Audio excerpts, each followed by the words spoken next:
மக்களை வணக்கம். நான் உங்கள் கோடங்கி. இதை விட மிக முக்கியமான ஒரு விஷயம், இன்னைக்கு அவர் வேட்புமனு தாக்கல் பண்ணும்போது சொத்து மதிப்பை கொடுத்திருக்காரு. அந்த சொத்து மதிப்புல சுவாரஸ்யங்கள் நிறைய இருக்கு. நம்ம தொடர்ந்து சொத்து மதிப்பு கொடுத்து நிறைய வீடியோ போட போறோம். இவன் லட்சணம் பூரா நம்மால் என்னென்ன முடியுமோ அதை அத்தனையும் செய்ய தான் போறோம். அதுல மாற்று கருத்தே இல்லை. அதுல மிக பிரதானமாக கிட்டத்தட்ட ஒரு 450 கோடி டெபாசிட்டா பேங்க்ல இருக்குன்னு சொல்லியிருக்காரு. அதுவும் அவர் பேர்லயே வச்சிருக்காரு. பல டெபாசிட்கள் போட்டிருக்காரு, அவர் பேர்லயே வச்சிருக்காரு. மனைவி பேர்ல கிடையாது, புள்ள பேர்ல கிடையாது, பொண்ணு பேர்ல கிடையாது. உலகத்திலேயே இந்த மாதிரி ஒரு கேடுகட்ட பிறவிய, ஒரு சைக்கோ பிறவியை பார்த்திருக்கவே முடியாதுங்க. இந்த சொத்து மதிப்புல மிக குறிப்பாக பார்க்க, இப்ப எல்லா குடும்ப தலைவர்களும் கல்யாணம் ஆயிடுச்சுன்னா அதுவும் காதலிச்சு கல்யாணம் பண்ணினாராம். இவரு பெரிய இவரு அதான் இது சைக்கோ முண்டம்னு தான் நமக்கு தெரியுது. காதலிச்சு கல்யாணம், என்னடா காதலிச்சு நீ கல்யாணம் பண்ணிக்கிட்ட? அப்ப காதல் மனைவிக்கு கல்யாணம் பண்ண உடனே எவ்வளவு விஷயங்களை செய்வாங்க. தன்னுடைய உழைப்புல வரக்கூடிய வருமானத்தை பூராத்தையும் நம்முடைய காதல் மனைவிக்கு கொடுத்து அழகு பார்ப்பாங்க. பெண்ணை நீ எவ்வளவு தூரம் உயர்த்தி உயர்வா வச்சிருக்கே, உனக்கான சமூகத்துல அந்தஸ்து கிடைக்கும்னு சொல்லுவாங்க.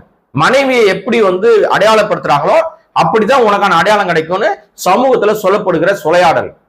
சோ இப்ப முக்கியமான விஷயம் என்னன்னா, மனைவி சங்கீதான் குறிப்பிட்டார், வேற வழி இல்லை. ஏன்னா டைவர்ஸ் இப்பதான் அப்ளை பண்ணீங்க, டைவர்ஸ் கிடைக்கல. அப்ப பொண்டாட்டி சங்கீதான்னு சொல்லி ஆகணும். சொல்லிட்டாரா? அந்த மனைவி பேர்ல 2000 ஆண்டுல, நல்லா புரிஞ்சுங்க மக்களே, நான் ஏதோ விஜய்க்கு எதிராகவே பேசிட்டு இருக்கேன்னு நினைக்காதீங்க. அந்த மனைவி சங்கீதா பேர்ல, காதல் மனைவி சங்கீதா பேர்ல 2000 ஆண்டுல ஒரு 3000 சென்ட்ல ஒரு இடம் வாங்கியிருக்காருங்க. 3000 சதுரடியில ஒரு இடம் வாங்கியிருக்காரு. அவ்வளவுதான் மனைவி பேர்ல வாங்கின சொத்து. 2000 இருந்து இப்ப 2026 எத்தனையோ சொத்துக்களை வாங்கியிருக்காரு. அது அத்தனையும் விஜய் பேர்லயே வாங்கிட்டார். தன் பேர்லயே மொத்த சொத்தையும் வச்சிருக்காரு. அப்படிதான் ஆவணங்கள் சொல்லுது, நான் சொல்லல, ஆவணங்கள் அதுதான் சொல்லுது. இன்னொன்னு, சாதாரணமா கூலி தொழிலாளியா இருக்கிறவங்க கூட, தினக்கூலியில வேலை செய்யறவங்க கூட கிடைக்கிற ஊதியத்துல இருந்து தன் மனைவிக்கு, தன்னுடைய பிள்ளைக்கு, தன்னுடைய பொம்பளை பிள்ளையா இருந்துச்சுன்னா, ஐயோ நாளைக்கு வேற வீட்டுக்கு போற பொண்ணாச்சே, கல்யாணம் பண்ணி கொடுக்கணுமே, அதுக்கு நகை சேர்க்கணும், அதுக்கு பொருள் சேர்க்கணும், அதுக்கு பணம் சேர்த்து வைக்கணும், கல்யாணத்துக்கு செலவாகுமே அப்படின்னு அதன் பேர்ல டெபாசிட் போடுவாங்க. அது பேர்ல பணங்களை முதலீடு பண்ணி வைப்பாங்க, நகையா வாங்கி சேர்த்து வைப்பாங்க. இதெல்லாம் எல்லா குடும்பத்திலையும் செய்யற விஷயம். சாமானியனா இருக்கிற ஒருத்தங்க கூட இந்த நடைமுறையை பின்பற்றுவாங்க. வசதி படைத்தவர் அவங்களுக்கு தக்க அளவுக்கு அவங்க நிறைய விஷயங்களை செஞ்சுட்டே இருப்பாங்க. மகன், மகள், மனைவி பேர்ல நிறைய பண்ணுவாங்க. குறிப்பாக பொம்பளை பிள்ளை இருந்துச்சுன்னு வச்சுங்களேன், ஆம்பளை பசங்களோட பொம்பளை பிள்ளை இருந்துச்சுன்னா அதற்கு அவ்வளவு சேர்த்து வைப்பாங்க. அப்படி கொண்டாடுவாங்க பொம்பளை பிள்ளைங்களை. அதுதான் தமிழர் கல்ச்சருங்க. இங்க தமிழ்நாட்டுல பெண்களை தெய்வமா ஏன் மதிக்கிறான்னா அதான் காரணம். ஆனா இந்த சைக்கோ குடும்பத்துல, அதுவும் குறிப்பா இந்த விஜய் மாதிரி தற்கூரி தண்டம், ஒத்த ரூபா கூட நம்ம குழந்தை அந்த திவ்யா சாஷா பேர்ல எதுவுமே இல்லைங்க.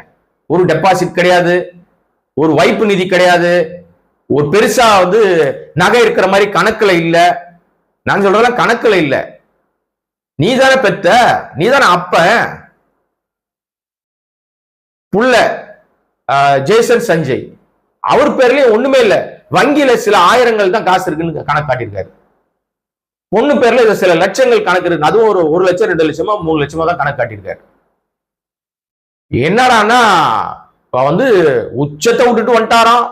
வருஷத்துக்கு ஒரு 1000 கோடியை விட்டுட்டு வந்துட்டாராம். நிறைய தற்கூறிங்க பேசிட்டு, ஆதவ் அமாவாசை மாதிரி, அப்புறம் ஓலாமணி, அப்புறம் பல பேர் கிளம்புனானுங்க.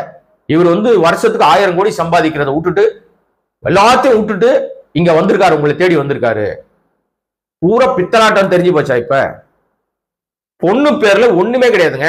ஒரு அசெட் கிடையாது, ஒரு சொத்து கிடையாது, எதுவுமே கிடையாது பொண்ணு பேர்ல. அட்லீஸ்ட் ஒரு காரு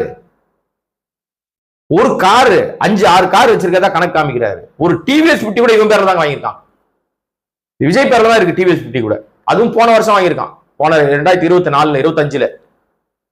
அது அவங்க வீட்டுல வேலை செய்யற யாராவது வேலைக்காரங்க, இல்லைன்னா அந்த டிரைவர்ஸ், இல்ல ஏதோ கடைக்கு போறதுக்கு வரதுக்கு எதுக்காக யூஸ் பண்றது வாங்கியிருப்பாங்க. அதுவும் தான் பேர்லயே வாங்கி வச்சிருக்கான். எப்பேற்பட்ட சைக்கோ சாடிஸ்ட் பாருங்க. சொகுசு கார்களை வச்சிருக்காரு. எல்லா சொகுசு கார்களும் அவர் பேர்லயே தான் இருக்கு, புள்ள பேர்ல கிடையாது. நம்பிக்கை இல்லைங்க. இவன் சந்தேக பிராணியா இருப்பான்னு நினைக்கிறேன் நான். சைக்கோன்னு வந்து அதாவது என்னை கொடுமைப்படுத்தினார்னு அவங்க ஒய்ஃப் வந்து கொடுத்தாங்க இல்லையா, அது அத்தனையும் உண்மை.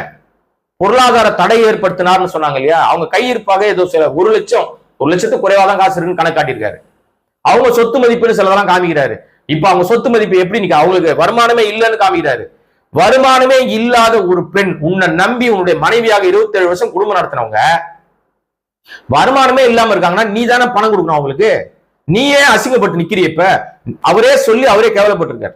அந்த சொத்து மதிப்பு இவர் காட்டின விஷயத்துல மனைவிக்கு அவங்க சொன்னாங்க, எனக்கு அவரு எல்லா விதத்திற்கும் என்னுடைய அன்றாட தேவை கூட அவரை கையேந்திர நிலைமைக்கு அவரை நான் சார்ந்து இருக்க வேண்டிய சூழ்நிலைக்கு தள்ளப்பட்ட, பொருளாதார தடை ஏற்படுத்தின, வீட்டை விட்டு வெளியே போக விடவே இல்லை, அவரு என்னை கொடுமைப்படுத்தினாரு, என்ன ரொம்ப பொருளாதார தடைன்றது எவ்வளவு பெரிய விஷயம் தெரியும், எவ்வளவு பெரிய வார்த்தை தெரியுமா.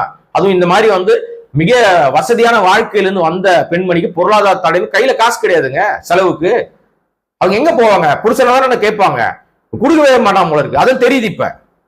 அப்ப இதுல இருந்து என்ன தெரியுதுன்னா, ஒட்டுமொத்த ஒரே பேங்க்ல வச்சிருக்காங்க இவன் பேர்லயே 415 கோடியோ 400 கோடிக்கு மேல டெபாசிட் பல வகைகளை பிரிச்சு போட்டு இவர் பேர்லயே வச்சிருக்காரு. விஜய் பேர்லயே புள்ள பேர்ல ஒண்ணுமே கிடையாது டெபாசிட், பொண்ணு பேர்ல ஒண்ணுமே கிடையாது, பொண்டாட்டி பேர்ல ஒண்ணுமே கிடையாது, நகை ஏதோ வச்சிருக்காங்கன்னு கணக்கு காமிக்கிறார்.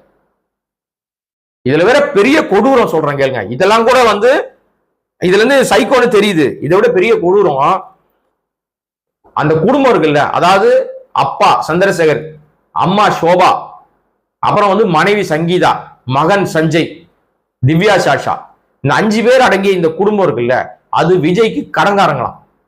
எந்த ஊர்ல அடுக்குங்க. இவன் எப்பேற்பட்ட கேடுகட்ட பிறவின்னு தெரியுதா. இவன் தான் நாட்டை காப்பாற்ற போறானா. அதை வந்து நம்பிட்டு ஒரு கூட்டம் வேற பின்னாடி அலையுது. இதை சொன்னா நம்மளை வந்து கழுவி ஊத்துறானுங்க. டேய் மானங்கட்ட தற்குறி முண்டாங்களா, யோசித்து பாருங்க. இவன் எப்பேற்பட்ட சைக்கோ பிறவின்னு.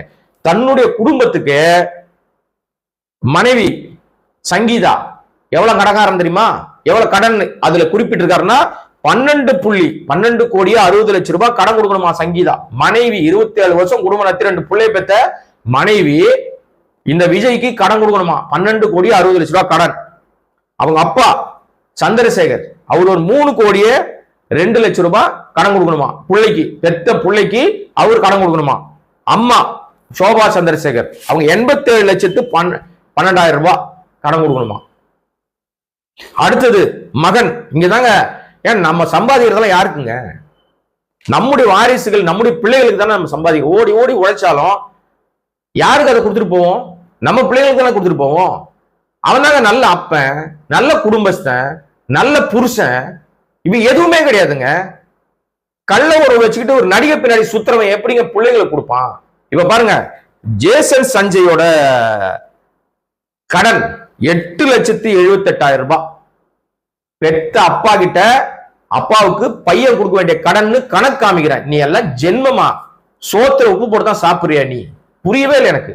அதை விட கொடூரங்க, குழந்தை திவ்யா சாஷா, அந்த பொண்ணு உன் பொண்ணு தானே, உன்னுடைய மகள் தானே, அந்த பொண்ணு அப்பாவுக்கு கடன் கொடுக்கணுமா 4,06,000 ரூபாய்.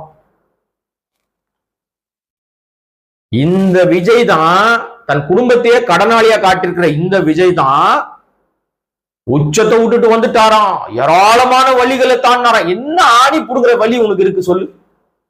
உனக்கு கடனே கிடையாதுன்னு கணக்கு காமிக்கிற, யார்கிட்ட எந்த நிதி நிறுவனத்துல உனக்கு கடன் இல்லைன்னு சொல்லி காமிக்கிற, வருமானத்தை பெரிய வருமானத்தை வச்சு 400 கோடிக்கு மேல வைப்பு நிதியா டெபாசிட்டாவே உன் பேங்க்ல வச்சிருக்கேன்னு கணக்கு காமிக்கிற.